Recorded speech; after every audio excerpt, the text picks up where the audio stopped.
Good evening and welcome to another edition of Seth Talks About Knives. I'll be your host. My name is Seth. Alright, guys.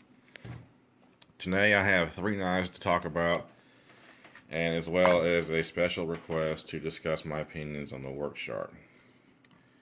Let me go ahead and talk about the Work Sharp to go ahead and get it out of the way, because it was a request. I think his name was Venom XX Venom XX, whatever it was on YouTube.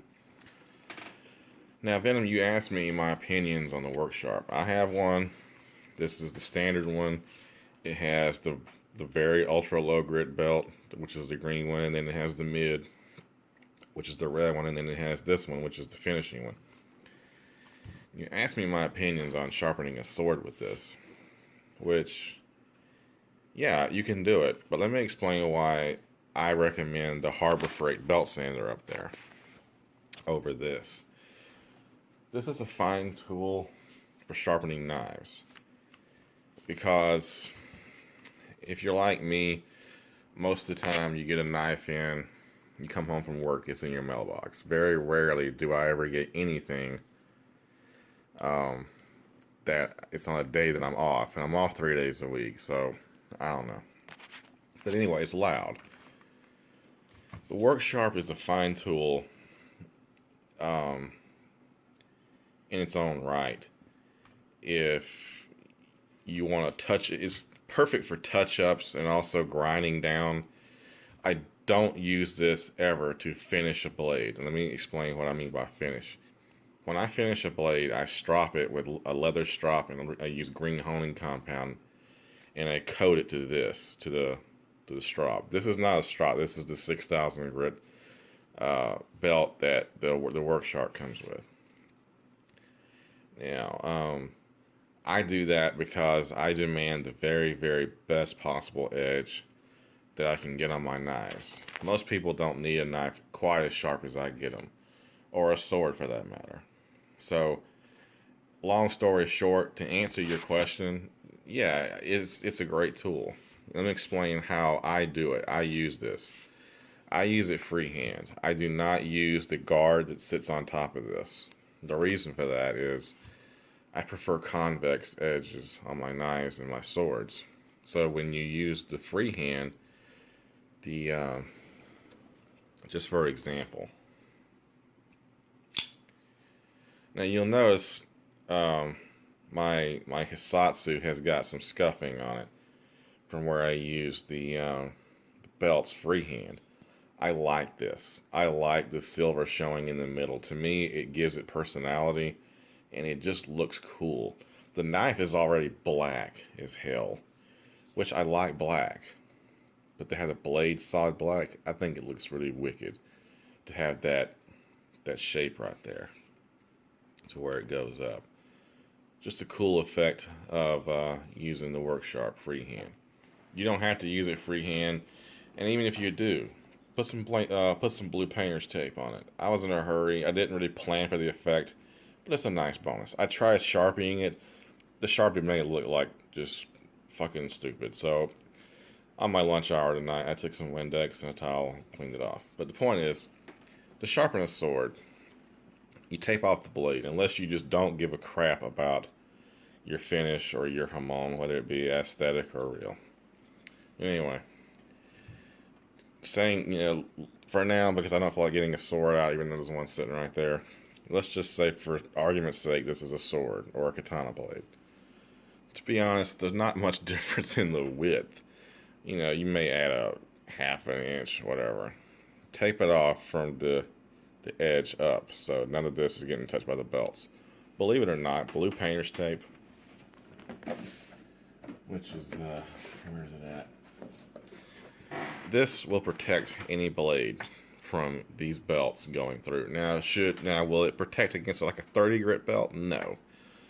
But you don't need that. You don't need to ever use below, I say, on most knives, on most swords, below 8 or 600 grit. You just don't need it. Unless you're repairing a lot of damage, or you're trying to like sharpen the back of the spine or something, stay at a decent grit, because you will ruin a blade doing that. Yeah, you'll get the edge shave down really fast. But unless you know what you're doing, stay with the higher grits and just take your time. But anyway, let's say for argument's sake we had the blade taped off with the blue tape from here up on the blade.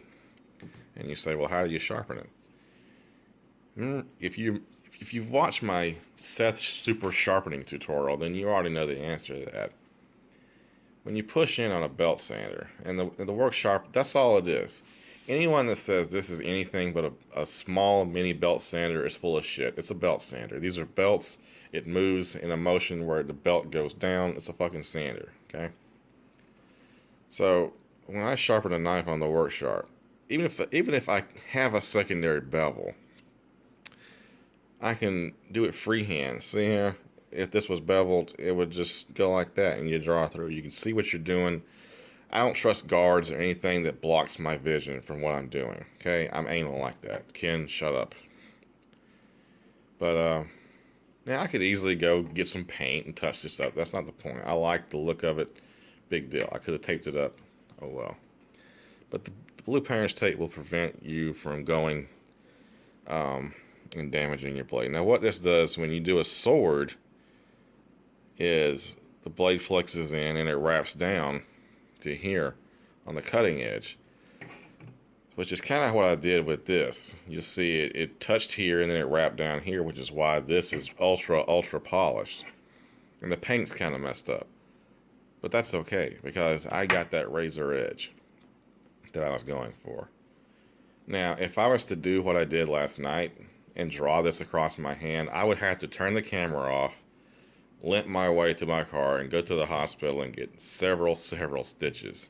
It's that sharp. I woke up early this morning and I put the lowest grip belt on here that I have for this. And I grinded it down till it was very thin, and then I brought it back up through the grits, finished up with the big strop over there. And this is why I recommend you get a Harbor Freight belt sander. This device is about $69, $70, $75, wherever you find it, which is fine. You can go get a Harbor Freight belt sander for $39, and you can usually find a coupon or two on their website. Take it in. You got a high-powered sander. That's it right up there. That will sharpen anything this thing can do, plus anything else that it can't. So, while I use this, because it's convenient, it's small, it doesn't make too much noise, but you're limited to what you can do with it and what kind of belts you can put on there. Maybe there's some third-party belts out there that I don't know. I haven't really researched it that much. So, you still have to get the same. For me, I have to go get my sander out to strop. I just do it. Because when I do a blade, like that blade right there, it feels so silky smooth. But one wrong move and blood spraying. And you can ask the guy I just did a sharpening commission for how stupid sharp I made his sword. And I sent him an email, and I actually apologized because it didn't get as sharp as I wanted it. Because his sword had some, he sent me a bare blade that had nicks and dents and dings and chips and whatever. And I couldn't really do everything I wanted to do. So, Venom, to answer your question, long story short, yes, you can use this for a sword. Just remember, a katana has a convex applique, so you're going to need to do it freehand. Use the same thing I said in my super sharpening tutorial. I won't go into all of that all over again, but it holds true. It holds true for any belt sander. This is a belt sander, so it's belt fed. It's a sander. That's all it is. So, yes, you can use this to sharpen katanas. Do I recommend it? No. For the reasons I've already listed, this is more expensive. You've only got 3 belts to work with now. With my sander, when I'm doing a brand new sword, that top drawer right there is full of belts that I go through, which is why my swords are stupid sharp. If you want to see an example of how crazy my swords are as far as being sharp, watch my Sword of Darkness video. The very first cut, I do a double horizontal with 2 bottles stacked up. The bottom bottle is static, stayed where it was. The top bottle fell into the bottom bottle. I came back around, cut the top bottle, the top cut off, flipped over, and stayed on top. So aside from the cap or this portion, the very top of the bottle that fell when I did the cut, everything stayed up there. It was almost a true static, and I was really excited about that cut.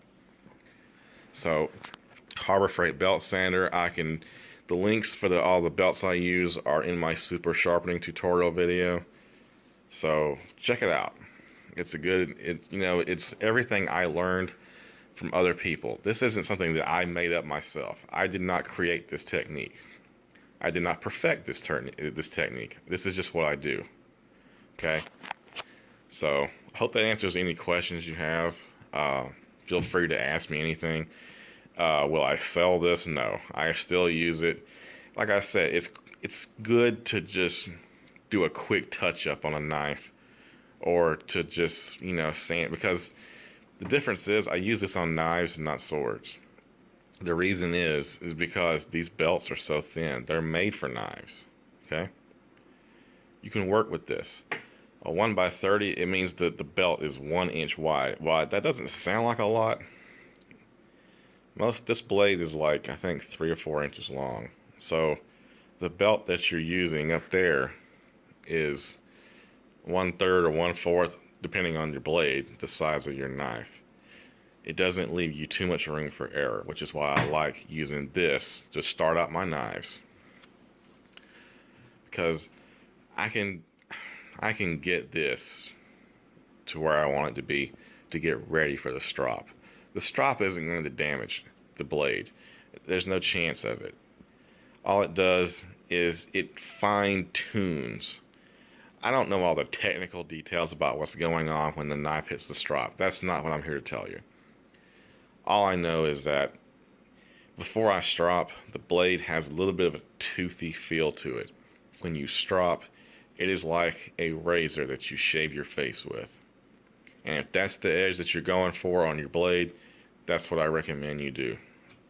Always, no matter what you do, whether you use a Work Sharp, AccuSharp, don't use an AccuSharp, but I'm just saying, a whetstone, whatever, use some kind of leather at the end, and you will just be blown away with the edge that you get. Now that I've covered it, the Work Sharp, if you got any, like I said, if you got any questions, let me know.